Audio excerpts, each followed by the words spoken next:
Now comes question 15. An infinite number of charges equal to q are placed along the x-axis at x equal to 1, x equal to 2, x equal to 4, x equal to 8, and so on. The electric potential at the point x equal to 0 due to this set of charges is. Let us see.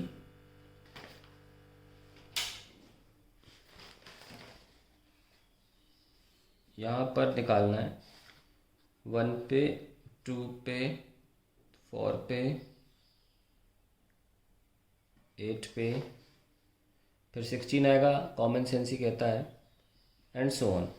तो potential तो add हो जाती है first part के लिए K Q by R 1/1 plus 1/2 plus 1/2 square plus 1/2 cube and so on. Infinity तक है तो पहला टर्म 2 पावर 0 ले लें और चलता रहेगा, है ना. एनीवेज तो हम चाहे तो 1 भी ले सकते थे इसको, लेकिन है इन्फिनिटी तक जा रहा है.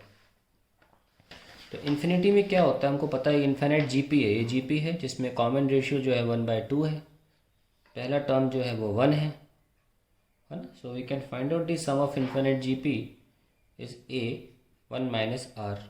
तो what is a is 1 and 1 minus r is 1/2. So I'll get 2. So the answer is 1 pi 4 pi epsilon q into 2. So I'll get q upon 2 pi epsilon. ठीक है, ये आप यहाँ रख सकते हैं q upon 2 pi epsilon. B option सही आ गया. चलिए आगे बढ़ते हैं.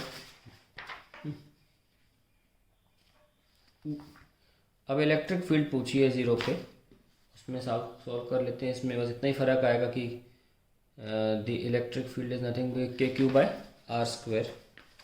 तो यहाँ पे 1 स्क्वायर बाय फिर डिस्टेंस 2 स्क्वायर है, फिर आपका 4 स्क्वायर है and so on.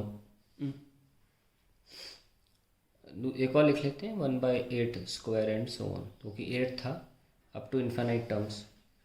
So what we can write it like this, 1 plus 1/2 square plus 2 square का 2 पावर 4 हो जाएगा, 2 क्यूब एंड देन 3 2 पावर 6 हो जाएगा, और 16 लिखेंगे, 16 का square will be 2 power 4 and 2 that is 2 power 8 हो जाएगा एंड सो ऑन. तो यहाँ बस इतना सा फ़र्क है. आपको अगर लिखना नहीं आ रहा हो तो आपको आर स्क्वायर करना है ना. 1 square R is 2 and R is 4. So I have written 4 square and then 8 square then 16 का स्क्वायर. 16 का square is written as 2 power 8. ठीक है ना. नाउ अगर आप लिखना चाहें तो 1/16 का स्क्वायर मैंने कैसे लिखा, 2 पावर 4 एंड देन इंटू 2. ठीक है. So we have the common ratio to be as, इनका डिवीजन कर लीजिए, कॉमन रेशियो आ जाएगा, इट इज़ 1/4. ओके, या कोई भी एक दो डिवीजन ले लीजिए. बायो के बच्चे भी हैं इसलिए मैं करके दिखा रहा हूँ. अगर ऐसे होता तो क्या होता देख लो, 2 power 4 upon 2 power 6 that is 2 का स्क्वायर. तो वो 1/4 ही आएगा. कोई भी दो टर्म के बीच में आप अगर रेशियो निकालें उसे कॉमन रेशियो बोलते हैं. स्टूडेंट्स बायो के जो उनको बता रहा हूँ मैं, ठीक है, कॉमन रेशियो बोलते हैं. सब ने जीपी पढ़ा है वैसे मेरे ख्याल से 9th या 10th में मैथमेटिक्स में जीपी था. आई डोंट नो सीबीएसई में था कि नहीं था 9th 10th में, पर जो बता दिया. ये भी इन्फिनिट तक जा रही, कॉमन रेशियो मिल चुका है, तो इतना ब्रैकेट हम आसानी से सॉल्व कर सकते हैं. a 1 minus R. So a first term is 1 and this time we have R as 1/4. So we have 4 ऊपर एंड नीचे 3, 4/3. So we can find out e is 1/4 pi epsilon q into 4/3. 4 cancel, so q upon 3 pi epsilon is the answer to the question. देखते हैं कौन सा option match कर रहा है. पहला ही वाला. ना if the consecutive charges of opposite sign electric potential at x equal to 0 would B.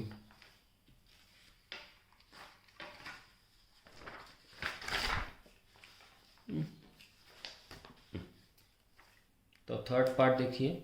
इसमें कह रहे हैं कि अब जो चार्जेस हैं वो ऐसे हैं. 1 पे मान लीजिए प्लस क्यू, और 2 पे उन्होंने बोला माइनस क्यू, फिर 4 पे प्लस क्यू, फिर 8 पर minus Q and so on. अब यहाँ पे पोटेंशियल क्या होगी देखते हैं. के क्यू बाय आर, तो 1/1, दूसरा -1/2 plus 1/4 -1/8 plus 1/16 and so on up to infinite terms.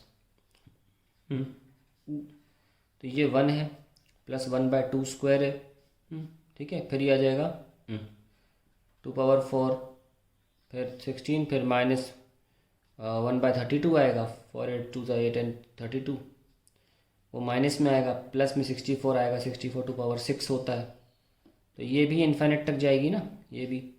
और एक और जीपी चलेगी माइनस वाली, ये 1/2 माइनस में, फिर 1/2^3 विच इज़ 8, फिर 32 आएगा 2^5, ये भी चलेगी इन्फिनिट तक। तो 2 जीपी ऐड करनी होगी हमको।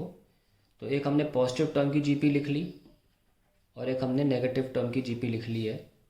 सो we can write it as KQ into this is, हम देख सकते हैं 1/4 इसमें रेशियो आ रहा है। सो A first term 1 minus common ratio 1/4, ये आपका फर्स्ट जीपी का आंसर आ गया। इन्फिनिट जीपी का सम फॉर्मूला होता है इन्फिनिट जीपी का A/1 minus R, where A is the first term, R is the common ratio which is 1/4 year. ज़्यादा दूर मत जाइए, सेकंड टर्म को ही फर्स्ट टर्म से डिवाइड कर लीजिए, आसान होगा। माइनस यहाँ पे आपका फर्स्ट टर्म जो है वो 1/2 है, और यहाँ पे जो कॉमन रेशियो 1/4 ही आ रहा है ना। सो 1 माइनस 1/4 ये लीजिए। अब सॉल्व करते हैं। KQ ये आ रहा है 4/3 माइनस ये आ रहा है 1/2 अपॉन 3/4, तो 2/3 आई am getting 2/3। So this is 1/4π okay, into Q into 4 minus 2 2/3. So I am getting Q upon 6π as the answer to the question.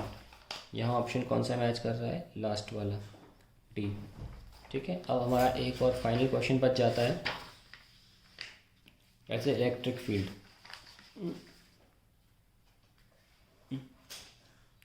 If the consecutive चेज अपोजिट साइन, इलेक्ट्रिक फील्ड निकालनी है। Let's do that also. मैंने शायद electric field तो नहीं लिख दिया वहाँ, नहीं सही है। चौथा पार्ट में इलेक्ट्रिक फील्ड निकालनी है। इट इज़ KQ/1/1 स्क्वायर, फिर -1/2 स्क्वायर, क्योंकि अब R स्क्वायर होगा पर चार्ज नेगेटिव हो सकता है, इसलिए ऑल्टरनेट साइंस आएंगे। 4 square 1/8 square 1/16 square and so on.